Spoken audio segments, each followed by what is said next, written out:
Okay,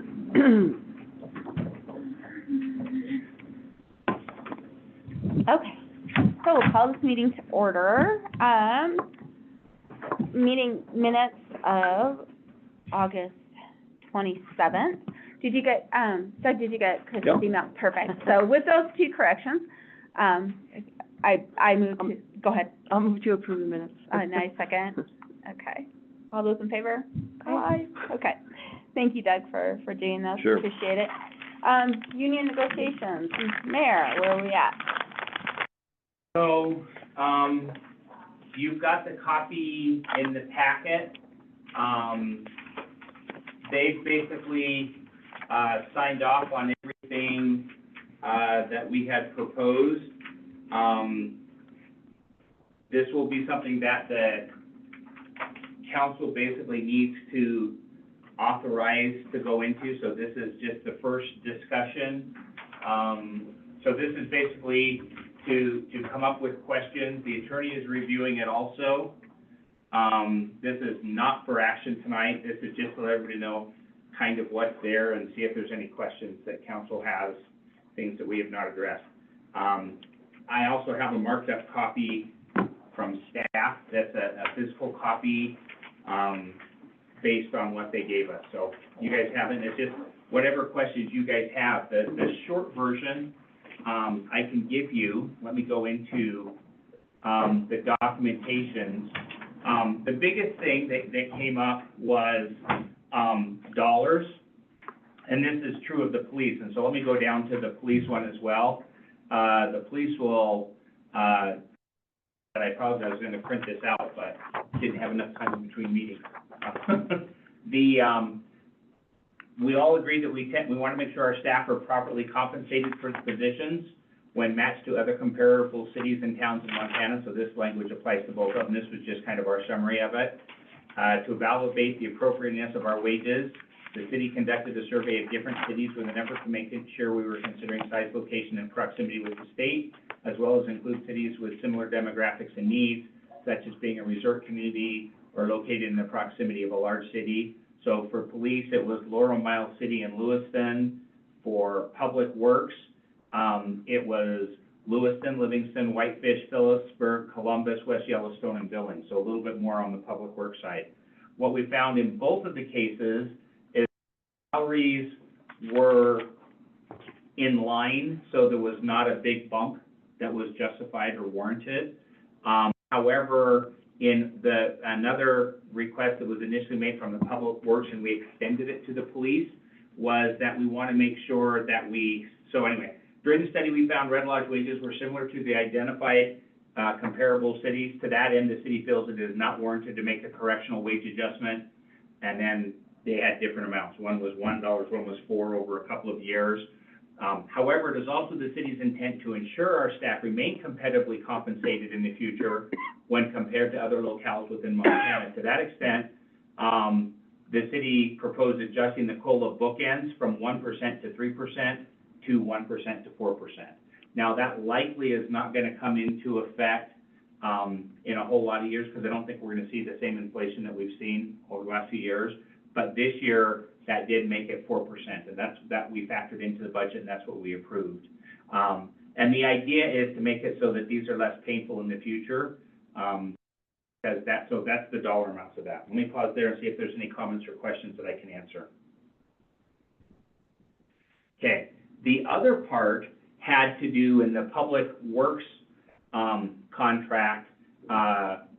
There was some tightening up of the shifts. So right now what they had is they do 5 8s during the winter and then 4 10s during the summer.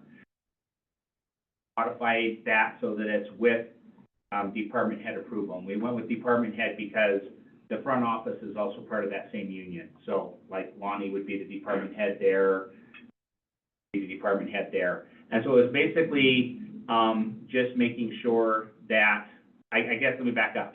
The one second thing we did is there is now an on-call, and it is factored into the budget, of $3 per hour when public works is on call. So we have water and sewer guys that are on call around the clock because we don't have 7 by 24 staff on that. And there are some chores that have to be done every weekend. So like the water gets tested every 24 hours, and some other tests.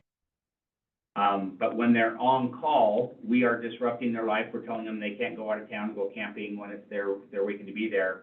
We are paying them $3 per hour when they're on call. However, if they get called in, that's now being paid for being here. They don't get also the on-call on top of that. So basically, the short version is, in a 24-hour period, there's only 24 hours. So the second you're getting paid for coming in, you're no longer getting paid on call. And then overtime is approved by the department head. I think that's everything in there, unless anybody else has comments that show up that I didn't get. Doug, do you have any? No, Okay, that's good. okay. From the city side, the primary thing we got was, there was some things that were kind of automatic, and they were trying to make even more forced and automatic. And we changed the language to basically say, this is with department head approval. There was some concern about, well, what if they're just doing it out of spite? And so the language says, with department head approval in order to ensure proper coverage. So in other words, that's the logic that they're using to do that. And then you guys, at this point, you have every markup that was made in the document so far. Comments, questions? And it's just, so basically what happens is, that for this agreement, because it's a full agreement, council, this will come up next time for action, and council will just authorize the mayor to sign the collective bargaining agreement. For the fire one, or excuse me, the police one, it is a wages-only negotiation.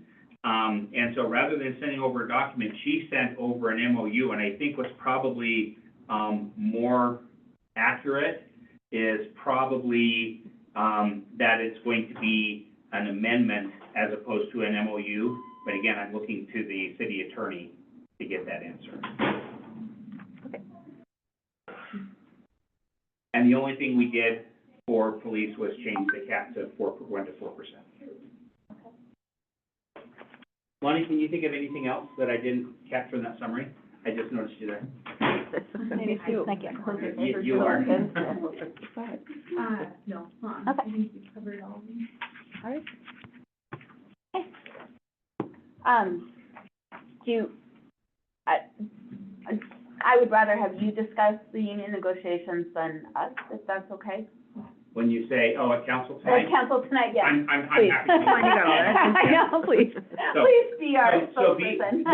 well, For that. it's not, I think that's fair, because it's not, it's not your spokesman, it's executive branch or administrative branch that's done it. But I don't want to be the one to No, describe the no, changes, so I guess I'll is what I'm describe the saying. changes, and Thank you guys can re-ask any questions, or if you come up Okay, with new perfect. questions between now and then, or whatever. Perfect. And again, this is Usually just we the have first someone time. in our group introduce it, and I'm like, I would rather just say the mayor will. Yeah, what I was looking Thank you. for was my master agenda to see exactly where it falls in, because it is in the council discussion, but yes, Yeah. we get there.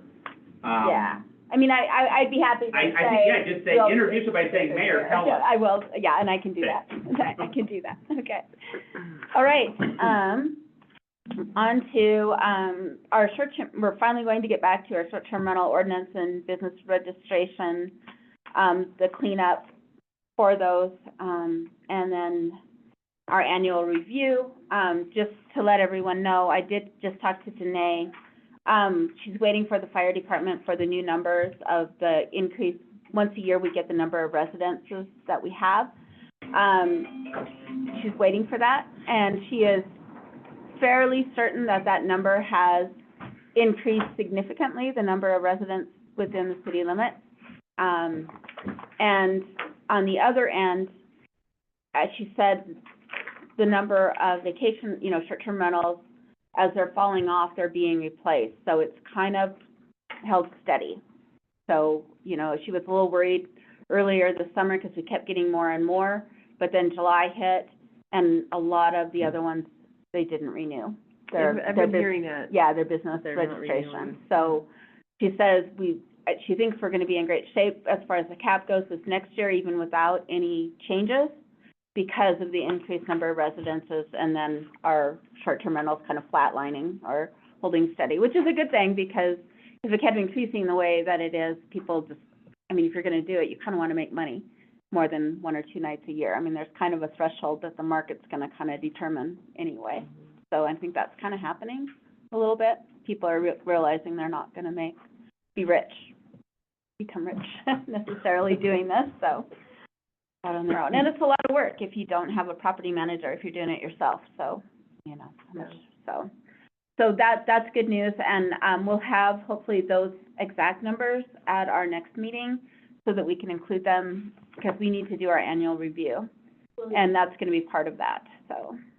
You mean tonight or the next, in 2 weeks? In 2 weeks, the next meeting, yeah, because she's waiting for the fire department to give her those numbers, and that's the holdup right now. Okay. Do we, since you guys are all here, Yeah. do you have any input, or do you wanna have anything to say that we should consider? I was like, what did I miss? I know. We don't have the. It's not surprising, So I'd like you to be able to review and any discuss of us that. that So the market if is you're running, correcting if you're heading more. Yeah. in terms of percentages, because we kind of predicted Yeah. that it would self-correct. Mhm. So that's not surprising. Yes. We continue to be very popular in terms of, you know, we get a lot of calls. Yeah. We can't take them all. I'm Mm. sure Chelsea gets lots of calls too. Yeah, and I think, you know, kind of in my mind, what's happening is like the last 2 years are more of our normal tourist year in Red Lodge. It seems to be, so it's kind of more back to the 2019 level as far as, you know, the number of visitors that we've had, I feel. I could be wrong. But, and we had such a huge spike in the number of rentals that we had out there, you know, and there's only so many people to spread around amongst those. That I think, like you say, it's gonna self-correct because you kind of have that same pool of people, you know, the numbers. Yeah, I'm sorry. I'm curious, I look out and I see some of the how many this last year, what have you guys seen as far as numbers, new properties coming in versus how many properties are you losing or seeing go back to long-term rentals? As far as new coming in, there's lots of inquiries of wanting to do it.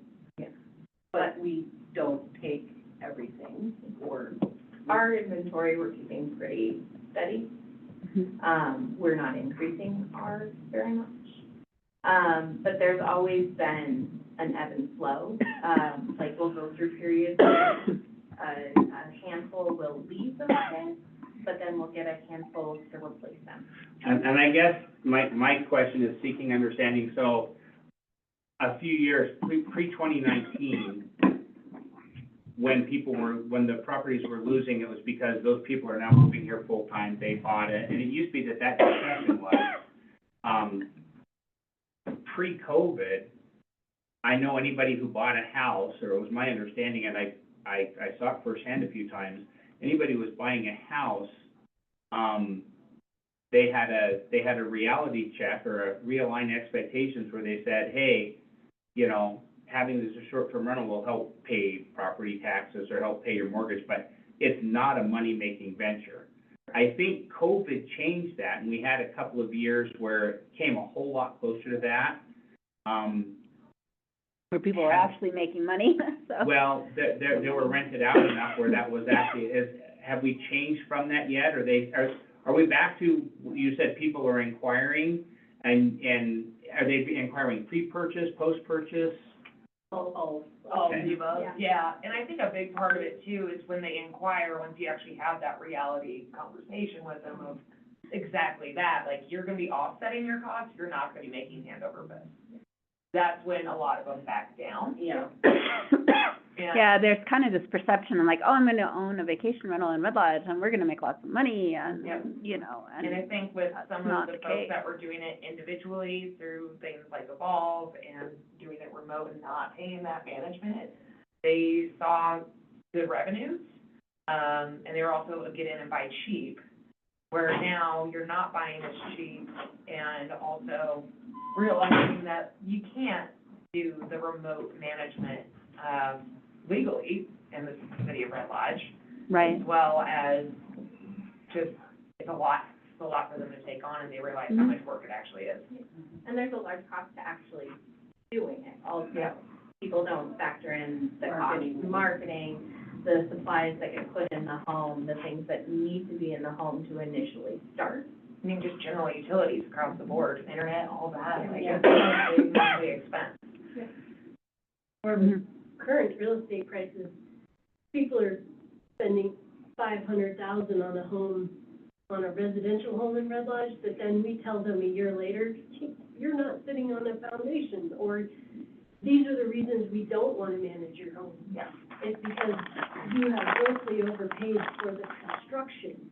I mean, I get that real estate goes up, but then what we've seen with. It's a minor shack. Yeah, it's the Three of typical them. Red Yeah. Lodge minor shack that's been improved cosmetically, then we dig around in it and we're like, no, we Yeah. don't really want to manage it. It's gonna Right. be a nightmare. Yeah. Yeah, And so I guess that's part of my question is just, so, and again, I was on the periphery when this kind of went into place the first time. I wasn't part of the discussion, but I remember looking at it and thinking this is something that is ultimately gonna be fixed by the invisible hand in the market far more than what we're gonna be able to do from a city perspective. Well- And I was just curious how much of that we were seeing.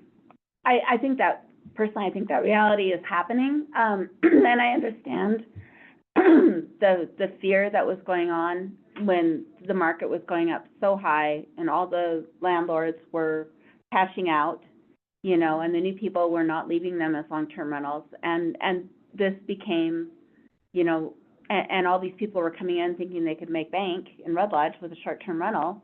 And I mean, in reality, hopefully has started to set in. I know we have some very ethical property managers out there that do sit down and tell them that, you know, because that you don't want to manage a property 365 days out of the year and have it rented once a year. You know, that's not how you get paid either. So, I appreciate the work that went into this. And I don't think, you know, obviously this next year, we're gonna hit the cap anytime soon. So I guess I'd like to review this, clean it up, and maybe, you had given Danae this good neighbor policy. I don't know if that was, council had never approved a good neighbor policy with this ordinance. So just to have the standard, and I know you guys kind of do a good neighbor policy too. Is this the one that you use? Yeah, so Okay. I don't use that one, no. You don't use that one? We use our own, Okay. because that one was never authorized, and there's certain things in there that I think do need tweaking. Yeah. That don't necessarily fall in line with actual city law, and put a little extra emphasis on what STRs are supposed to do versus what every other neighbor is I supposed to do. know. So, and I guess, yeah, that's just it. I mean, I want our short-term rentals to be good neighbors. You know, I mean, that's really been the, other than, you know, the city needs to work on long-term housing for our residents in other ways, too. So I think we can address that with our other projects, but I think we can work with the property manager, you know, on helping make the short-term rental a good neighbor. It's all about, according to our ordinance, public health and safety. So we have to make sure we're adhering to that. And, yeah, I mean, it's public health and safety not to have, you know, the dogs running all over the neighborhood, or, you know, you have to shovel the snow, you have to, you know, just things like that. The barking dogs. Barking dogs, yeah. So, you know, I guess that's kind of where I'm at, is there's a lot of issues with the ordinance itself, you know, especially calling it a license and not a registration, and, you know, just cleaning that part of it up. And then looking at the categories more in depth, so that if we do get close to that threshold, they are legitimate, you know, basically what they consider vacant homes that are, according to data, can, if you get over a certain percentage, can affect a neighborhood. Do you guys feel, Maybe it's a question for Danae. Do you feel that the software has been effective in finding people who are attempting to do it? It has, okay, it has from actually a lot, so. Good. In the 2 years since we've used it, it's Yeah. possible. Yeah. Yeah. Yeah, we want to make sure that Yeah. we're catching the people who are trying to fly under the radar and make sure everybody's has all their health inspections, their fire inspections, and, you know, that they're not cramming 20 people into a 3-bedroom house, you know, that type of thing, so, for sure. Well, it's good to hear. Yeah. I mean, yeah, I think everybody needs to follow the same rules, Mm-hmm. absolutely, so. So So- other than the good neighbor policy and then the classifications, Yeah. is there anything else that you think we need to review? Well, yeah, just the language as a whole, because I think it had in there, in the ordinance, Oh, right. yeah, Business, so. STR licenses permitted, I mean, so that would be, you know, wherever it says STR licenses need to be registration. Because we don't actually give them a license, we give them, And there's also some definition in there too with like the property management, like the person who's supposed to be remitting all of the taxes. I get it, all the city taxes, so maybe adding that language, but I don't remit property tax for homeowners. Like, yeah, So so, just some additional cleanup beyond just registration Right. license. and then we have to codify it. It's actually not codified, so we have This to 963 is not, or, pass, to approve, right.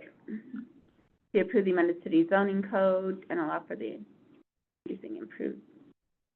So there's a certain section where we actually have to add this, right, to our, we have to say we're adding this section, correct? To our code? You said it wasn't code, it wasn't yeah. in your municipal code. So part of when you do an ordinance is the mechanism where you're changing the municipal code. And so you need to say, we're changing section X.Y.Z to read following, et cetera, et cetera, et cetera. Okay. So, could we get copies of both of your good neighbor policies that you Yeah, I'll you give you do, the general house rules. the general house rules? And we'll just maybe, you know, I don't know if we want to incorporate it all into one, or if you just want to use this one, I mean, Again, a but, lot of that came from our stuff already, okay, that's what I'm asking, and so so, there's just a little bit of Stuff cleanup. added that's really. Yeah, exactly. Okay. So, like, just so everyone knows, it says short-term rental, good neighbor guest guidelines. Thank you for visiting Historic Red Lodge. The resort tax collected by your host will be invested into our parks, infrastructure, and maintaining public safety. Find ways to get involved during your stay at redlodge.com. Noise, please always respect your neighbors. City ordinance establishes quiet hours typically at 10 p.m. in residential areas. No sound may be audible from the property line during quiet hours. Parking, please be courteous of residents who use on-street parking in front of their homes. Utilize off-street parking spaces for vehicles, boats, and trailers. And I think we should add where available, because not everything has off-street parking. And that language about no noise shall be Yeah. audible past the property line, we should just quote our ordinance and actually have it just to, aligned. Okay, yeah, when I sat on the advisory Okay. board, I objected to that line, okay, and that's look up because I code. think it's Yeah. unrealistic to enforce anywhere in Red Lodge, regardless of STR law. Yeah, I mean, if you yell at your dog to come in, you're gonna hear it next door. There is no way to enforce that sentence, No, therefore it has no value in my opinion. Okay. I mean, I mean, we have quiet hours, if somebody's offending quiet hours past 10 p.m., that is what we enforce. right, It's not a sound audible beyond the property line How at dare you. 10:05. Yeah. I mean, I think it's Here you open redundant. and shut a door, like, you Yeah. know, that's impossible. okay. Well, I'll look up the code and we'll just use the wording from the code there, if everyone's okay with that. Okay, occupancy, the maximum occupancy amount for this house, for this home, must be upheld. Snow is expected in 3 of the 4 seasons in Red Lodge. Be prepared for changing conditions. For current travel information, visit 511mt.net. Pets must always be leashed and secured on the property. I think it should say leashed, always pick up their waste they don't have to leash your dog in your backyard. I think under control makes a lot more sense in that one. I think you should say leashed off premises or Yeah, Yes. off premises, Again, because you don't have to, following our current yeah, ordinances. yeah. Yeah. Leased and secured or secured Yep. on the property. Always pick up their waste. Double Ditch Dog Park is a large off-site dog park where dogs can run off leash. I think we should also say something about barking, Yeah, you know, just, then that's Can't our leave city unattended, of ordinance, course. yeah, barking dogs. We have an ordinance for that, so we can also, I'll look that up, because there's like, all around me right now, there's barking dogs. I was gonna say, can you enforce it near my? Yeah. I know. My horn is loud. I know. I'd love some enforcement. Me too. Oh, no, I'd love some I'd love the enforcement, neighbor to come right, I know, out. me too, I'm like, if I knew where the dog was, I would probably call it in, because it barks all the time, but it's like a block over, and he's just, I can't imagine their neighbors. Is it in between Yeah. our houses? 'Cause Uh-huh, there's yeah. one that just goes Goes, nonstop. I know, and they let it out at 4 in the morning, and it barks until 6 when he leaves for work, and I'm like, Oh, no, I just yeah. like, get That so every mad. house on our block is a dog property, and it is very loud. I keep my dogs in the house, like, just. I know, like, playing in the house. get a bark collar, people, there's a cure for this, get a bark collar, it'll stop them, they'll go, and then they'll quit. Okay, garbage and wildlife. Keep wildlife healthy and contribute to reducing wildlife conflict. It is illegal to intentionally feed wildlife. All waste must be disposed of in a bear-proof receptacle and securely latched. Excess trash accumulation outside of the bin is prohibited. So, do you think we need to be more clear and say garbage can? I mean, are they No, gonna I think get they're it? for trash can trash. I mean, Okay, there's gonna be certain properties that don't necessarily have that, so. just, they'll have a condos, shared receptacle? dumpsters, that kind of thing. Okay. That should match what we have in our ordinance, because we basically say a bear-proof or locking or something. Okay, let's hear that. Well, If you have trouble with your trash, please contact us. yes, we want to mention. yes, that's a good what we thing. encourage people to do, is if you can't get it open, Yeah. call us. So we Right. can end up cleaning up their trash. Opening. every morning. We'd much rather Receptacle, give you a real-time demo. Yeah. yeah, Yeah, we'll help you open Contact the code. can. okay. Do you want That's to a good- mention anything about recycling availability? We could, I think that can be misconstrued by the person reading this at the house. They're gonna think they can put it in the dumpster with the recycling.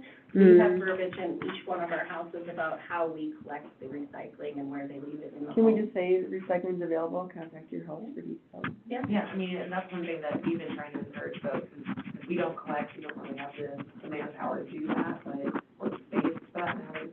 But, yeah, I think that, and we've actually been talking about this on the sustainability board as well, providing passes, because out-of-state folks will get charged if they go to the recycling center, but we like the idea of having STR passes, or like, for every property, really, where there's a little card that you can take and present at the recycling center to get, okay, because that home is paying for it, not the individual. Because there's Okay. also a lot of second homeowners that they own the house, they come into town and they can't recycle for free because they have an out-of-state license or whatever. okay. So I just said, city recycling is available, please contact host for details. Has everyone made? Yep. Montana, fire restrictions. Montana's dry climate often leads to high fire hazard days. Be aware of fire restrictions in the area. When a National Weather Service red flag warning is in effect, all sources of outdoor open flame are prohibited by the local fire jurisdiction. Visit redlodgefire.com to check for warnings. Is that true? If we have a red flag warning, you can't even have a fire pit in your We backyard? set out warnings for our, but, Okay. so all of our tests. I haven't done it, I just didn't know if it counted in town or not too. It was like our, Means propane fire pits and propane barbecues are okay? okay, but not I a think it's actually less than 3 feet is, 48 inches, yeah, is contained. 4 feet. Just- Fire, I like my fire pit. I know, even though we've only had one all summer, because we're so busy.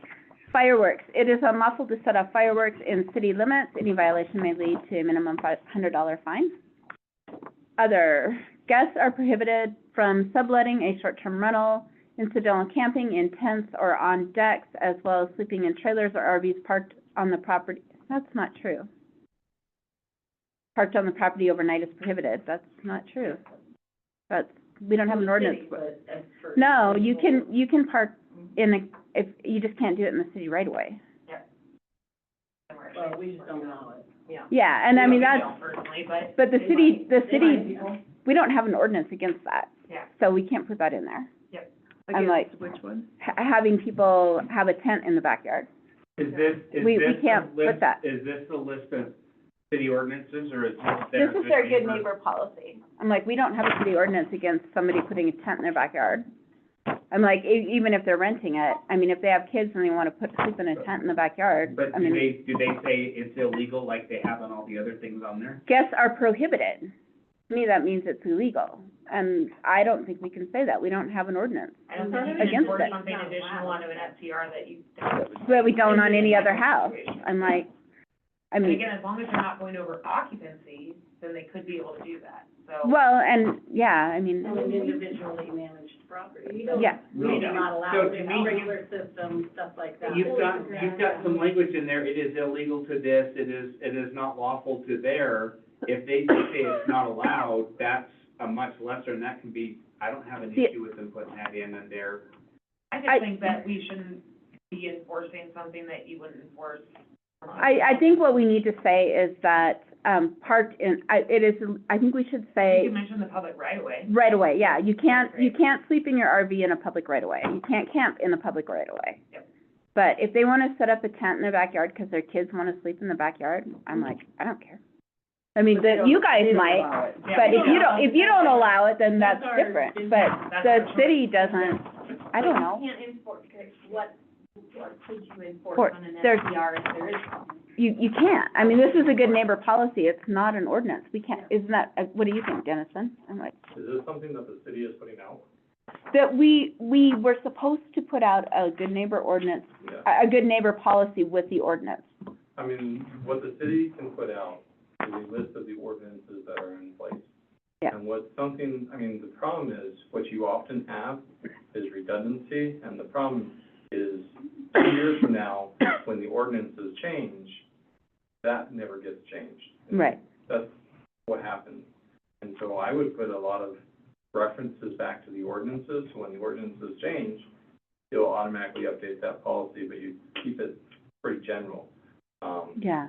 What the city can put out is very clear of only ordinances, only the laws. Okay. I mean, you can make suggestions, but I wouldn't even just doing that. Right. And so, like a lot of those, the dog one, we have an ordinance on that. That's what I was gonna, yeah, and this is a The good, fireworks one, we have an ordinance on that. The Yeah. short-term, like, we have an ordinance on almost all of those. So rather than this being a good neighbor policy, what I really hear is this is, local ordinances you need to be aware of. yeah, Yeah. And it's still okay to call it a good neighbor policy, it feels better, reads better, and yeah, it's surely what it is, it's just keeping good neighbors. But it's the same stuff that anybody else in town has to follow. right, But I agree with Dennison's language that if this is something that the city's putting out, we should state basically, please be, We- you know, we- be aware of the following ordinances, and we should constrain it to things that are ordinances. I would say, if you wanna address tents in the backyard, I would say, due to the summer bear activity in Red Lodge, please be cautious of sleeping in a tent in your backyard, in the backyard. They can do whatever they want, it's a secondary handout, no tents allowed in this house. Yeah, right, We don't yeah. have an ordinance, but that's definitely But their right to manage. if you wanna go by, I mean, Perry's Campground, the little kid in the tent, you know, I mean, it's, I, I would be hesitant for the city to put out things that there's not a law against. Right. If that True. makes sense. That's what Yeah. I was gonna say, limit the one that we put out do those. to ordinances to be aware of, and then they have an accompanying sheet that has whatever additional stuff they I'm want. gonna say, You so might I'm, wear pink on Tuesdays, I don't care what they do. go ahead. I wanna follow up on something Chelsea mentioned, like the language, the introduction of this idea, there's importance there in terms of how we greet the guests in the home. Right, And if one of the first documents they see is ordinances within Red Lodge, yeah, don't, that's not Not welcome. inviting. right, So there is some nuance there. I understand the legal ramifications, I hear that. But I also wanna consider, like, are we ready as a city to have every hotel motel put one of these flyers in the room when the guest checks in? Like, hey, Mhm. have a good time, but Right, don't be a dick. And Yeah. it's like, that's not friendly. That's right, not friendly, yeah, so I do want that considered. Yep, I agree. right. And And how I- We can make it soft language with our Absolutely, ordinance, yeah. and essentially stating like, Red Lodge has certain ordinances in place, we appreciate it if you would see these, recognize these, and follow these. Right, But again, it doesn't necessarily have to be, it doesn't have to be like a city document or an ordinance where it reads like right. an ordinance. Does that track? Does that make sense? Yeah. Well, and I would say, and I don't know that, I mean, is it in our ordinance that you can't sublet a short-term rental? Do we have that law? It's in our agreement. It's in I'm sure it is, but I don't think it's really a city. I think that's the job of council, is if this is gonna be something that's put out as an accompanying or an addendum to the thing, that's what you need to find out. And to Dennis's point, you should be able to link every one of those back to the ordinance or, Yeah, not necessarily the ordinance, the municipal code, right, yeah. And again, if you're going to, I mean. How would you know? Management companies were very transparent how we operate, right. I feel, but, I mean, can the city enforce that with an individual Airbnb host that, can we enforce it? I mean, Yeah. even if it is. I don't know how we would know if it was sublet. I mean, I don't know that anybody would do that, Well, but, I'm not, I would caution as that being the demarc, because I think there's a value in having a law, even if it's not 100% enforceable. yeah, I'll use fireworks as an example. We can't enforce it, so do we not put it on there that it's an ordinance? No, we absolutely do put it on there if it's an ordinance. Yep. But the city document should be limited to sections of municipal code that you'd like to not get a ticket because you didn't know about this in advance. I think those are issues there.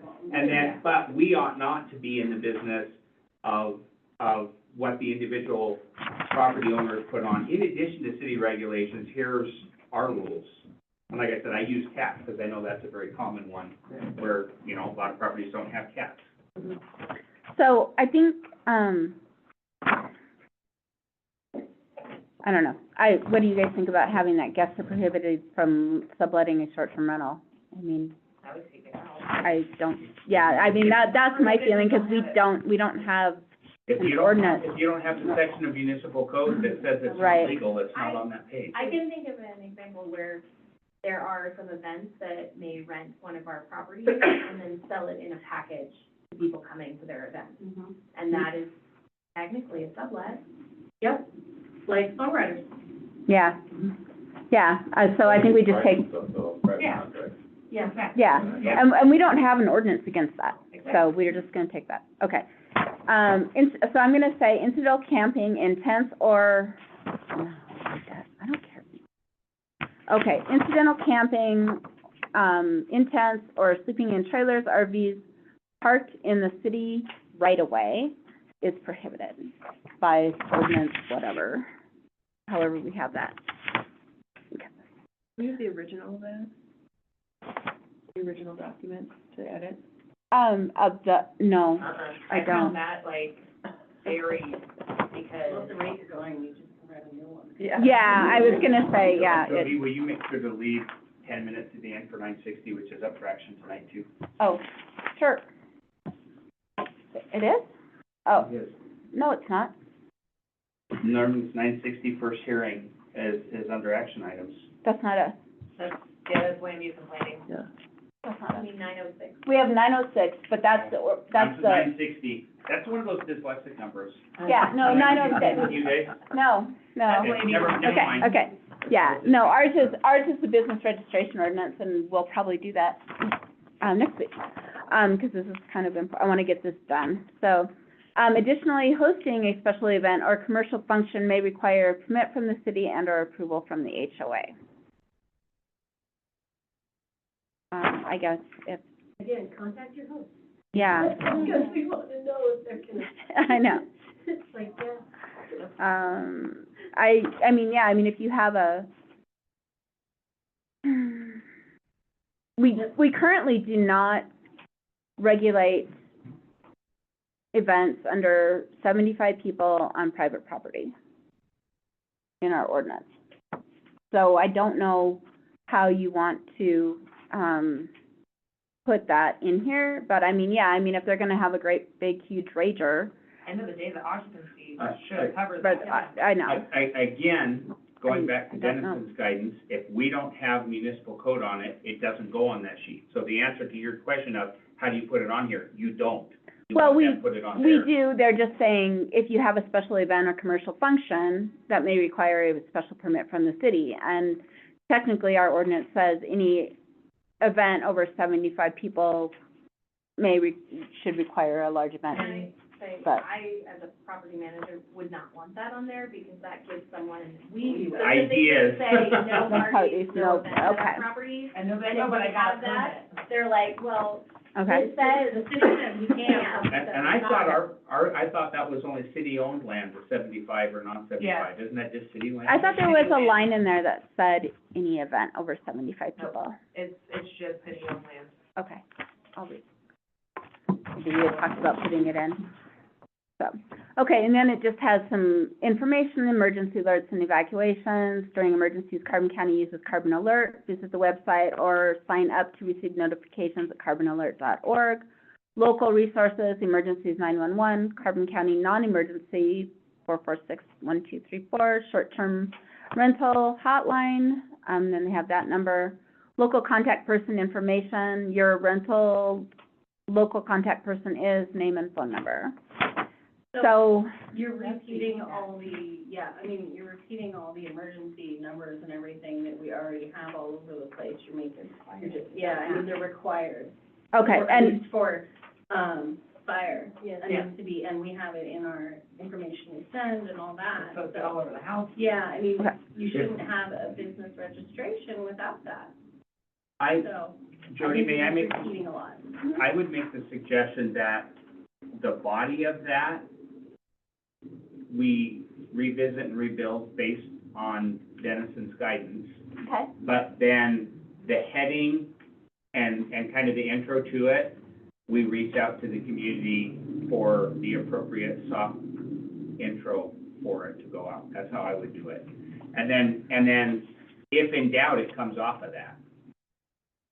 okay. Jody, on the And this is parking- not just for you guys though, too, this is No, for a lot of other stores, yeah, you know, like one, oh, yeah. two, twosies, Yeah, that they might. But again, the city stuff, if it ain't a municipal code, why are we telling about it? Well, We it's- prefer you not wear pink on Tuesdays, okay? it's an short-term rental. Yeah, and I don't know, I I think if it's packaged be a good neighbor and you have those points, the ordinances of spare, don't feed animals, bears, Yeah. this and that. make sure your garbage is But locked pull up. out the fire and the emergency numbers, that's not being a good neighbor, you know 911. I think Yeah. I would And that other do stuff. that, like, I know, but it makes the document bigger, it makes more, like Jen Mhm. said, welcome, walk in the house, whoa, I gotta, they're not Yeah. gonna stop and read it when they start seeing all that I stuff. do think having the local contact though is important. Mhm. Just Oh, because yeah. that's not required No. by, so, and we do that, but not. Yeah. We could have the Yeah. short-term rental hotline on there Yeah. if they Yeah. wanted that on there. And everybody knows 911. I kinda like the emergency alerts and evacuations having, Yeah, I don't mind the Carbon County one either. but, Jody, the parking one, yeah. can you read that? Yeah, it says, please be courteous of residents who use on-street parking in front of their homes. Utilize off-street parking spaces for vehicles, boats, and trailers, and I said when available. 'Cause it's not, they're not saying you can only park in front of your house, they're just saying, please be courteous. That is one thing that's currently in the short-term ordinance, but where's it in the zoning code? I can't remember where it's at, but there's a weird restriction on STR, like, managers, that if there's a conflict, that we're the ones responsible for fixing public right-of-way. I would say show me, because I don't remember I'll that. see if I can find that. Okay, But I just remember that being in there, and like, that is ridiculous. And so, is it truly is it in a, parking the wrong, like, the traffic's flowing this way and somebody pulls in, parks and faces that way. In Is that- parallel, that's- That's an I ordinance. believe that is not legal, that, they could get a ticket. They could Yeah, get a ticket for we that. should include that for And sure. that's something That's- that we drive by and we warn our guests, like, Mhm. you really need to flip around, this, you can't park like. And it's So- something that I see commonly. I would just say, please park in public right-of-way, the direction of traffic. No, not just SDRs, but I see. other- Oh, yeah, no, I know, and it's not being enforced right now, but I have always thought it needs to be. I'm like, that's I true. would not go so far as to say it's not being enforced right now. Yeah, okay, I would say it's it's not- not being 100% enforced, There but you go, nothing is. that's what I'm saying, yeah. I just We seem to don't see it catch a all the lot more. murderers either, but I I like to think- keep the laws on the books. Okay, since Al Stuber and Scott Cope are no longer in the police force, I see a lot more people doing it. Because Scott and Al used to ticket everybody they saw do it. I'm like, so. Oh, man, I like straight up was in my car, Tony wanted me to pick a color on our wall, so I pulled in real fast, because it was on my lunch break, I'm like, that color, and then he pulled up next to me, like, you can't do that. I'm like, it's really in my car. I am aware of warnings being given for parking in the wrong direction in the last 3 months, so, Yes. so I don't know that Okay, I will rephrase that. I just, maybe people are just being habitual offenders and a lot more people doing it, so they can't keep up. Parking the wrong way, don't do that. When I'm in my garage, I won't. When available, please park in public right-of-way. The right direction. Yeah, the same direction that traffic flows, I'm like, Yeah, Or we can look at the code. or just refer I wanna to see the the ordinance state and ordinance park about in. yeah, Yeah, Direction of it's traffic state flow. statute that dictates it, and we've adopted the state. yeah. I'll look up the ordinance. Okay, Just know it's NCA when you, Okay. in your notes. okay. Give me a big homework assignment here. Okay, You thought it would be so easy. I know, I thought we'd just go through this and it would be great, and it's like, no, Jody, it's since not. there's not a copy, do you want me to, like, start with that, and then you can put your, you Yeah, can make the changes? and I can email this to you, and I don't know if you can read my notes, but yeah. Do we have any idea where that started, like, if that possibility, that's in like Courtney's old files or anything? Maybe, honestly, probably. We couldn't find it. Yeah, Yeah. I searched for shirt, or, I good found neighbor it policy. in meeting minutes for one of the STR committees.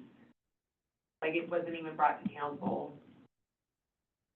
Yeah, I never ever, I had That's where I never found seen that this until you sent it out. You'd given it to Danae, and that was the first time I'd ever She seen couldn't find it. it anywhere. Do you have a PDF? I think I do, yeah, 'cause I sent it to them, but Yeah, you sent it as You PDF. can just turn PDFs into into Word. editable docs, yeah. Yeah, super fast. And then Not if you don't have that piece of software that does that. Denise does. So Danae can probably get that for you. But do you actually have it as a PDF? Yeah, that's how I sent it to Danae, so I extracted it from the minutes and made it into a PDF and sent it off, so. Doug, do you have any comments? You've been awfully quiet over there. No, it's okay, you guys are covering it quite thoroughly. Okay, all right. All right, so, yeah, I guess we'll make these changes. Is there anything else that you think we should add to it, or you think that is? Short, sweet, and to the point. Okay. Yeah, I mean, and we definitely want it to be welcoming to our guests. We don't want, but, you know, we want them to be aware too, so they don't, you know, break the law without, and not know that they're like, you know, well, nobody told me we couldn't shoot fireworks off in our backyard. Well, there were signs all over the entrances of the city, and I'm pretty sure your host put up no fireworks, you know. But, you know, there. And especially the fire restriction one, I didn't even know that. I thought if you were in town, it was fine. But, Anyway, that's what happened. So, yeah, that language that I was talking about with parking was in changes that were recommended, but it did not pass, so apologies. okay. Okay, then we will, what do we have, like 10 minutes left, or 5 minutes left? So we'll work on this, have this hopefully, editable and revised for the next meeting so we can review it.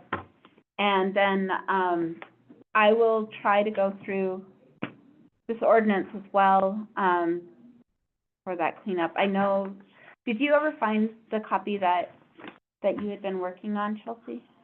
For the ordinance? Yeah, Yeah. with the changes that we had done before previously. I'm glad you're here, because Chelsea had done a lot of work on this before we got sidetracked with the budget, so.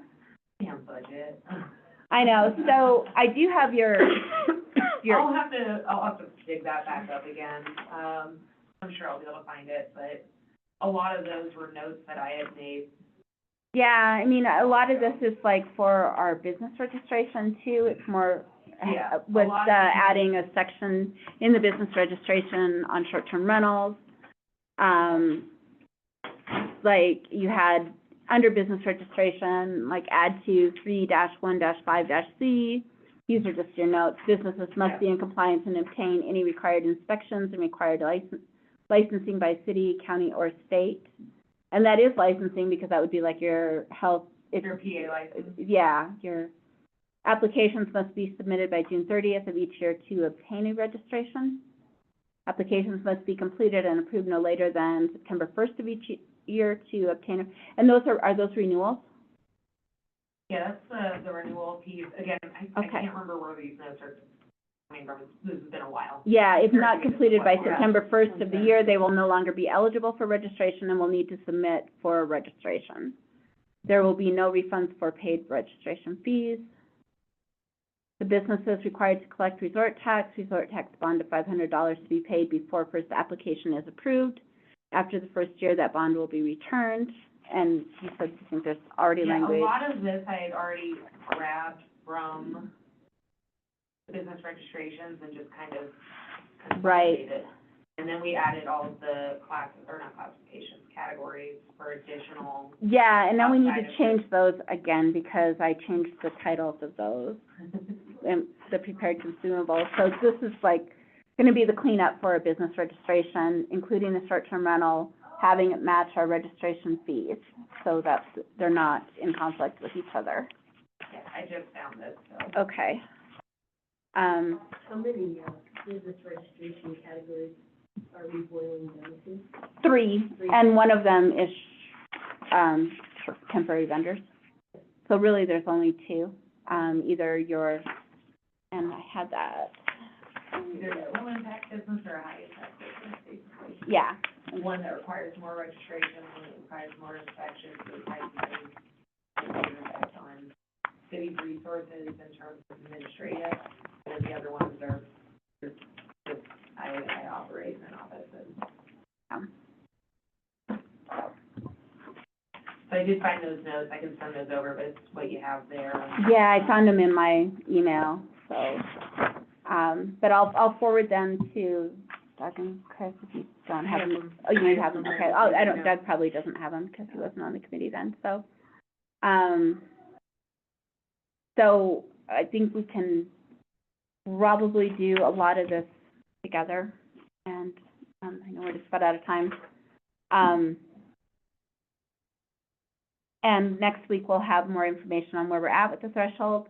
I would like to address the categories next week, possibly, either creating a new category or adding to the first category where they're exempt of, if it's your primary home and you want to rent it out, while you're gone, for a month or 2 months. We kind of need to decide how we want to handle that it's exempt from the cap, because that's not really a public safety or neighborhood issue if you're there 9 or 10 months out of the year. It's not a vacant home. They still have to get all the registrations and do all the pieces. It's Yeah. basically saying it's not gonna count towards the cap. Yeah, So, a little bit more leeway to the. so yeah, it's your primary home. Yeah, if you want to rent it out for a month in July because you don't want to be here.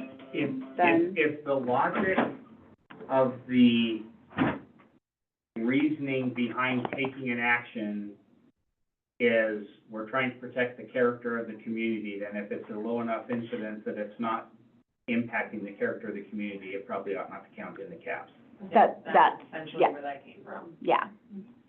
So we just need to decide as a subcommittee what, side rails we're going to put on this, because I think it's really hard to determine if it's someone's primary home or not. Is that right, Dennison?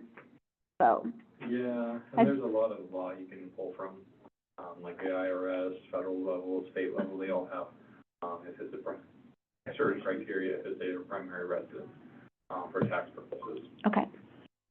One thing to note, and I'm just going through zoning right now, there is a section in our zoning code that's specific on signage. There's 3 parts to that. Safety during the rental period, there must be a sign posted inside the short-term rental showing the locations of all fire extinguishers in the unit, the gas shut-off valve, and the fire exit. The gas shut-off valve, I remember that discussion. Yeah. And I didn't want that in there No. because what I want them to do is call 911.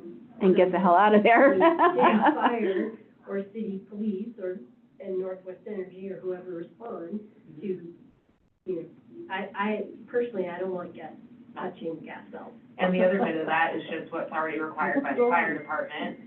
There's also one on trash removal. The local property manager owner must ensure the disposal of solid waste pursuant to local and state rules, regulations, and laws. The schedule for trash and recycling collection must be included within the short-term rental rules. Must be, is in here.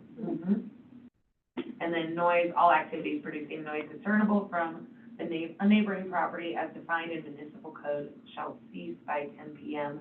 This requirement must be included in short-term rental rules. So, just something for a little. Where is that? And you said It's in that's our zoning. Zoning, okay. Would you But our ordinance send an email, raising a concern of the gas discussion? That sounds like something worthy of a revisiting. And again, the planning board makes their recommendation, but ultimately it's council who adopts. Well, But we have- I would say we run it past planning before council modifies the zoning with it. It also says short-term rental agreement, written rules for guests. The guest must be provided with a written list of rules applicable to the short-term rental with the rental agreement, and the rental agreement must include a written acknowledgement by the renters of their agreement to comply with such rules. That's another thing that we We have. do all that digitally. Yeah, so, it's just something that, again, language might be a thing. Well, and And then also, this is wrong, expiration, licenses are valid for 1 year from date of issue, no, they're not. that is incorrect, for several reasons. So, Yeah. and then change of ownership, short-term rental license is not, so there's some stuff in here that we should address with planning board. Whether it's definitions, just making sure it's consistent with the ordinance and also consistent with our registrations versus license. And I know it's not a today thing, but did we ever figure out, because Alpine Basin was marketing that if the house sold, the STR license would go with it. And when Andy came to a planning board meeting, he challenged planning board that this is how I was approved. Yeah. So I do think eventually we need to address that as a community, because Mhm. it either affects one or none or all. Yeah, Like, one No HOA exception. can't be given, the license to sell an STR registration, and then the other ones don't have license to do that. That, agreed. I do think eventually we gotta get into that. So that was one thing that I think actually came with the Didn't you have to category. say that in the, it's not transferable? It does, Yeah, but He he's is under saying the impression that he was approved to do that, and that was some sort of unwritten agreement, between him and, handshake agreement between Courtney and him. Right, to like ensure his investors, if you will, that development will always have enough licenses. And I just think it has to be handled across the board the same way. I mean, that would be included in Yeah. the current categories. So that was one thing that in the categories, part of the reason we did the on-site management piece was looking specifically at Chateau Rouge. So same kind of deal to where they have to rent their properties, but each one of those is individually done by tax assessment. And that's how we're changing the registrations. It's not by parcel, it's by tax assessment. So when you have that, now we hit a cap. These guys who are required by their HOA to have in the rental pool no longer qualify for a registration. How do you fix that? If this is truly in the light of public health and safety, if you have a 24-hour on-site manager who has a front desk, someone that you can respond to, we felt that that would not count against the cap because they are taking an extra step to provide public health and safety. So then with that, then Alpine Basin, if they truly wanted to maintain and keep that the same way as Chateau, they need to set up a 24-hour office. Jen, would it be possible to have like designated properties that there is a difference? So like, that's the two examples I can think of, because that's a property that's part of their construct. Chateau, it's, to your point, is an absolute requirement. That's a consistency, but it doesn't necessarily apply to everybody. Is that doable in that? I think you get a lot of fight back. We have to figure out how to do it, and we have to do it consistently. Well, that's why I'm saying that. So do they not apply to the numbers? are they exempted from the numbers because they are a dedicated spot of ground, that that's what it's built as? Me preferably, I think that it would be, because that's the thing too, is a lot of those are second homes, that's all written in the HOAs, those things can change. Yeah. But so with like, for instance, Aspen Townhomes, the timeshares, that's actually owned by an entity that you buy into. So that is covered in the fact that they only need one registration for all of those units. They're inspected separately. So if we're truly looking at it as a public health and safety issue, which is where this ordinance is coming from, not a land issue, I think truly, if we have those categories, if you want to be able to provide those registrations and have that be your marketing platform, there's steps that you need to be able to take with the city to provide that public health and safety, to ensure it's safe and assure that this is happening. Yeah, Did I hear you say that Alpine only has one STR license? Nope. And Aspen- No, Aspen- Aspen I'm sorry? Townhome. Aspen Townhome. Aspen only has one STR, Yes. Correct. and Chateau only has one STR The license? Chateau, that was part of the issue too, is currently they're operating with one STR, so they are separate, owned Entities. properties. So it's separately assessed, owned by different individuals. Aspen Townhomes is owned by one individual where people buy in. So That's they two get times one, Chateau Rouge is, that's part of the reason we addressed this with the categories. The difference with Chateau Rouge is they have on-site 24-hour management.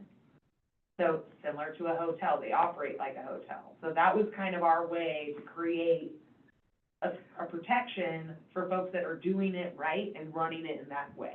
Does that make sense? Because then it's the same as like having a property manager living there. I live in my Yeah. house, I'm renting out a room, Yep. it doesn't count against the cap. Yeah. So if you have a paid staff person doing the same thing on site, like a A hotel. homeowner, then it's not going to count against the cap. Correct. I guess my thought and input is this. Let me pick my words carefully. You have, in my opinion, a better environment right now for council to look at, evaluate, discuss, and come out with these things, rather than being dictated and told what it's going to be. Please take the time and effort to have the conversations that you want. Mhm. My job is to make sure that you have the venue to have those discussions and have it go through the legislative body the way it should. Well said. When we were talking about the categories, please refresh my memory, did we decide then, because they're individually owned at the Chateau, would they each have an individual license? But it wouldn't, so they each have to pay, each home, registration, I'm sorry, thank you. Each would have to have their own registration because it's individually owned, but because there's 24-hour on site, it won't count against the cap. Correct. But the difference is that each one of those owners is going to have to pay the $250. And they still have to do their individual inspections, and part of the reasoning for that was the fact that, okay, you have one property there that's uncompliant or non-compliant, whether it's a health and safety thing, where they don't have enough of the right bedding, they don't have fire extinguishers that are in code, what have you. If that were the case and they had that all under one registration, that entire development would have to shut down.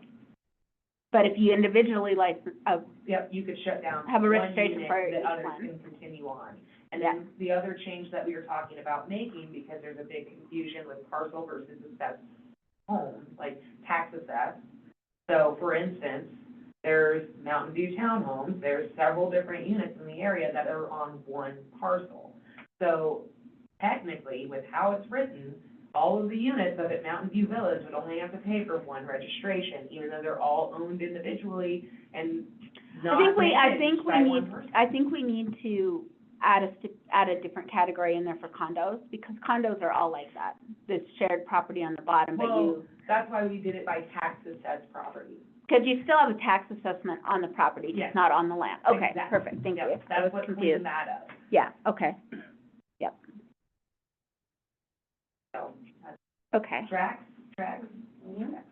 okay, okay. Thank you for explaining it again. Yeah. Sorry, it's not gonna be a No, lot. that was where we also got confused, so I make it really clear to say tax assessed, because we used to do like a tax ID, and then we're mixing that up with EIN, so assessed Okay. property.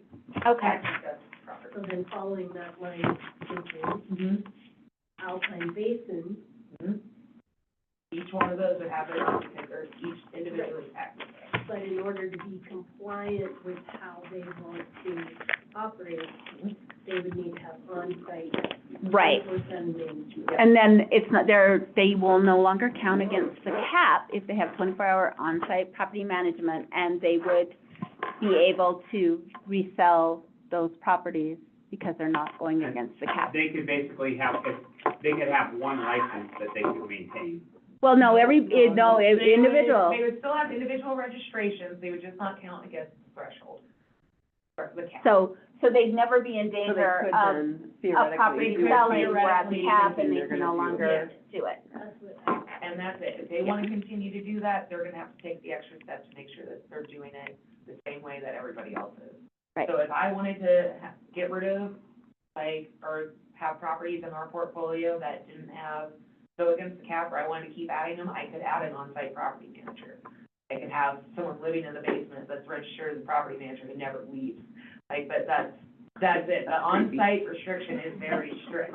Yeah, and it would also hopefully help us from getting into a lawsuit, and a he said, she said kind of thing as well, but it would make the playing field even for all. I mean, and that's the city's way of protecting ourselves too. I And mean, again, this is cleans the way it up is. because I do see that becoming, it's a big trend that's coming across the country that you see where people are buying up, we'll call it the hospital. Someone wants to go and fix that up and turn it into a bunch of individual apartment units. That is becoming more and more regular throughout big cities. And it's not that I expect it to happen here anytime soon, but that would cover that, to where you have an on-site manager, you operate each one of those units. We'll use the Yodeler, for example, if they wanted to, each one of those rooms Downstairs, becomes yeah. its own individual unit. As long as you have that on-site manager, you would, that building wouldn't count against. Right, And then you could always keep it consistent. If it's a condo, like if you have a townhome of 4 and there's an individual buy-in for each one, it could not count. And you can advertise it that way, you can continue to operate it that way and have it as a business model to be able to move forward with. Right. That tracks. okay. Anything else before we close? 'Cause I have to go onto the market. To go get my phone. I've gotta get to work. Okay. Kristen Doug, Doug. claims, is that correct? No, Doug is doing claims. We might have to, hey, Chelsea, I know. Can you sign Thank you. claims? I could do it later, I am slammed today. No, me too. I'm all by myself at the market, so, but